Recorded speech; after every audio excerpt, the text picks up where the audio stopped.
ઉચ્છલ ખાતે રાજીવ ગાંધીજીની જન્મજયંતિ નિમિત્તે વૃક્ષારોપણ કાર્યક્રમ.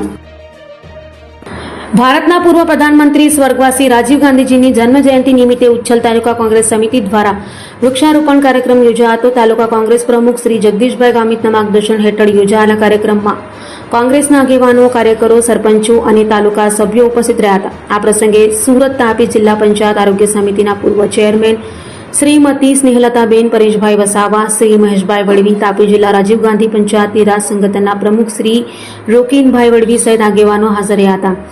વૃક્ષારોપણ દ્વારા પર્યાવરણ સંરક્ષણનો સંદેશ આપવામાં આવ્યો હતો. સાથે જ રાજીવ ગાંધીજીના દેશના વિકાસ, આધુનિકીકરણ અને યુવા શક્તિ માટેના યોગદાનને યાદ કરી તેમને ભાવપૂર્ણ શ્રદ્ધાંજલિ અર્પણ કરવામાં આવી હતી.